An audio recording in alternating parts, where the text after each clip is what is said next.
Hi gang, it's Billy here. What I'd like to touch on tonight is how to hit and move at the same time. If you've ever watched boxing matches, a lot of times you'll see a person block and then you see them punch afterwards. Very rarely do you see them move while they block and go into a punch and that kind of thing. In training it needs to be addressed, so what I'd like to show you is some of the things that I teach and work on myself. Starting from basic stepping, and you want to try to be able to move in all four directions: forward, backward, left, and right. Doesn't matter what stance you are, left foot forward or right foot forward. And in fact, you should practice both ways anyhow. From a self-defense perspective, from a force perspective, it's more about how you stand, and most people stand conventional, which is left foot forward, strong hand in the back. So the way I like to teach it to begin with is you just do a step to start with. So if I have left foot forward, right, and you just practice throwing a jab, and as you do, you step and slide forward. Boom. Okay. Now when you step backward, you push out the front leg and you step and slide backwards as you throw the jab. Boom. Okay. Now when you step to the left, you got it. Step with your left foot, throw a jab. Pow. And then when you step to the right, step with your right foot and throw a jab. Okay. And then you do southpaw, the same thing. After that, the next step would be throwing a double jab. So that'll be two. You want to step, slide, step, slide. 1, 2. You step back. 1, 2. To your left. 1, 2. To your right. 1, 2. You do that on both sides, right and left. Then you want to start adding the backhand. You get it. We'll start from the stepping forward. Same thing, left foot forward. And you just let your hands go. Go. 1, 2. Then when you step backwards, 1, 2. Now stepping backwards will seem a little weird because you're landing on the rear spring. Then you'll step forward a little bit with your right hand. Okay? The way that looks again is 1, 2. When you step to your left, 1, 2. When you step to your right, 1, 2. When you step back and when you step to your right is when you really feel that rear spring. Not so much so when you're going forward or to your left side. Again, you'll switch stances and do the same thing on the right side. Now, it gets interesting when you throw the double jab cross. Okay? So when you're coming forward, the timing is usually jab, jab, cross. Okay? It goes. That's usually the way it's thrown. Right? So again, we come forward, 1, 1, 2. Then when we go back, 1, 1, 2. Now notice, when I went backwards, I used the first jab to land on my rear spring. So here, and then when I compress, I come forward, 1, 2. What that does is when you step back, someone's rushing forward. What that does when you step back, it's like putting a yardstick, an arm in the front of his face, be a finger jab, a palm, a punch. Then, when you feel the compression on your back leg, then you lunge forward, 1, 2.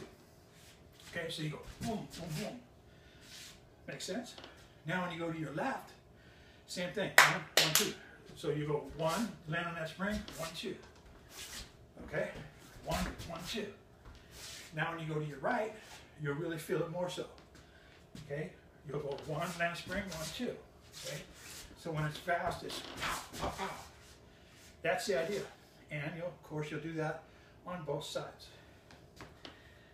That's the 4 directions, right? Now here's where it gets interesting. If we take a cross, like we're doing, forward, back, left, and right, and we rotate that. So now you have 8 directions. You have forward and back, okay, right, left. Now you have 45-degree angle,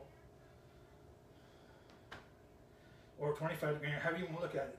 But you're splitting the X, and you're going up that empty spot, okay? So what you do with that is you'll boom, and then you'll turn, 1, 2. Same thing when you're going to move to that 45 here, okay? You'll step with your right foot first, right? You go pow, pow, pow. When you're stepping back to that 45, you'll step this way, 1, 1, 2. Now, when you're stepping back for this 45, you're actually going to do what's almost like a pivot step, okay? Now, really what you'll do, you'll step off, 1, then you step back, 1, 2. That's the most difficult one. Then if you keep studying this, it adds to actually switching stances on purpose, if that makes any sense. Okay? Because if I'm standing like this, we got our cross this way, and if you turn the cross, then we got our diagonals, correct? Now, if I need to step back this direction behind my left leg, then I can switch stances here. 1, 2. Okay? So you'll jab, step back, 1, 2. It's really simple when you think about it. It's not that difficult. And going to your backside at an angle is the weirdest one. Everything else is pretty straightforward. So these are things that you want to work on just with simple straight punches. The hooks, the uppercuts, the elbows, the knee shots are usually mid or close range. The jab and the cross, the push kicks are long range. Obviously the leg is longer than your arms, for most people anyhow. Otherwise it gets a little weird looking. So think about that. And remember, the whole purpose in studying any of this stuff is the ability to move.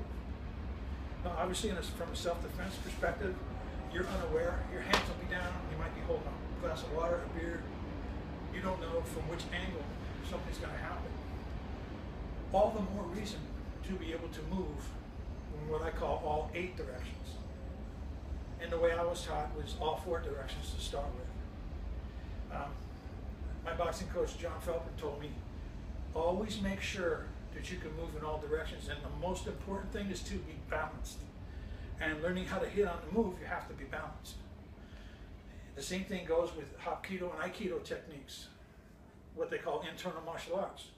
What makes that stuff work is movement with balance. You have to have your balance or you can't make any of it work.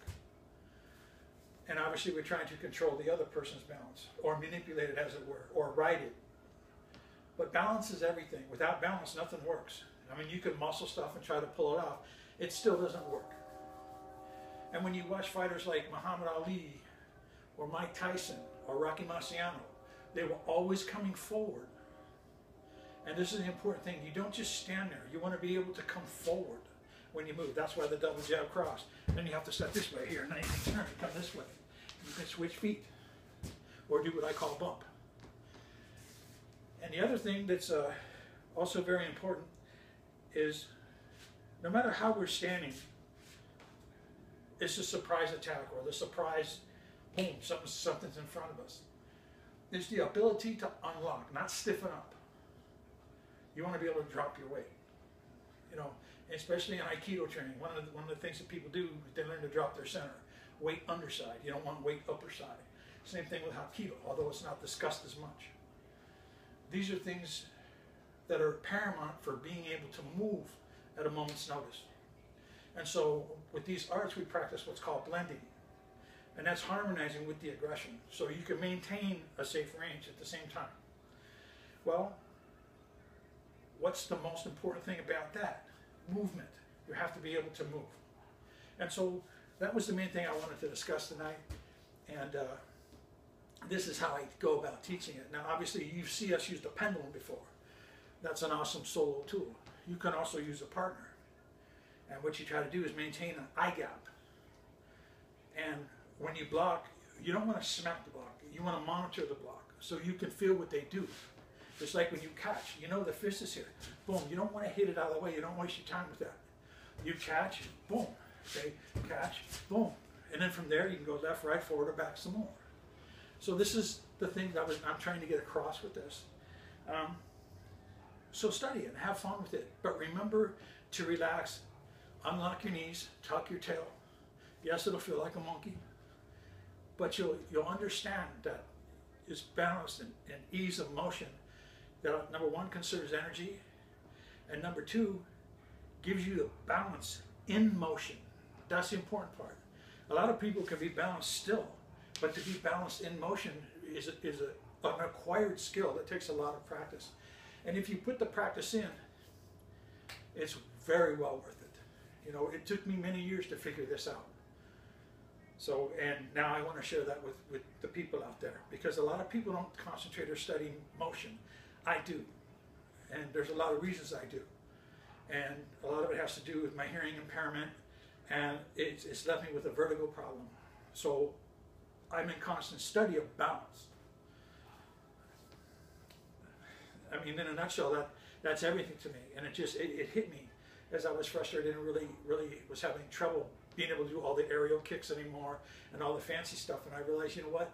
You don't need to be able to do that. Well, what can you do? So I started studying balance. I horseback ride. I do motorcycle ride. I practice martial arts. Things that require balance. You know, even when I'm up high rigging, you know, I have to unlock and focus. Now, you would be surprised when you would think focus, you mean zone in. No. Focus, you have to let go when we're talking about our balance. And our hearing is directly correlated to our balance, believe it or not. That's what equilibrium. If you ever been sick and wake up and it feels like the right side of your head is going to fall, I mean, we've all had those kind of head colds. So these are things to understand. Let's say you take a really good pop and you're disoriented and dizzy. This practice helps you understand what you need to be doing. So you go by feel and touch through your legs. And also, too, you rely on your vision. Haven't you ever had vertigo and the room spins and you feel like you're going to fall over? One of the things, the next time you have vertigo, if you're sick, try closing your eyes and unlocking your knees. All of a sudden you feel a little better. Or anybody's ever partied too much and had too much to drink and had the bed spins? We've all been there in our youth.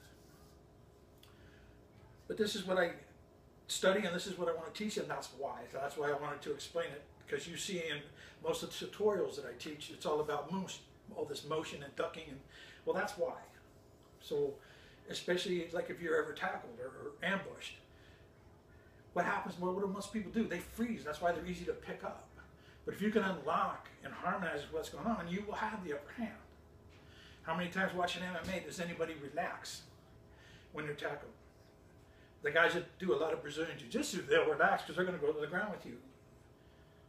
That's good. You don't want to stiffen up. You want to relax. But anyway, that's what I wanted to touch upon tonight. Thanks for listening. Please follow me on YouTube. I'm having a lot of fun with this stuff, like I've explained before.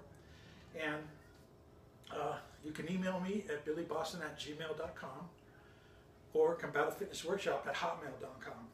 And I'll be happy to answer any questions about my training, how I evolved, and all that. And if anybody's interested in workshops or small groups, I teach privates out of this gym right here. I teach couples out of this gym right here. And I teach small group, preferably at a park or someone's home. And I'm open to do seminars too. But the stuff I teach is really small group oriented because it's a lot of hands-on and experimenting. And that's one of the reasons I never followed big seminars. Being here and impaired, it just didn't work for me. So all my research is study, study, study, and apply. And not to mention seminars and stuff are expensive, as we all know. Anyhow, thanks for listening. Have a great night. Everybody, happy Valentine's Day. Please enjoy your loved one. And if you have nobody to spend it with, love yourself, because that's what always makes the world go around anyhow. Okay? Thank you very much. Have a good night.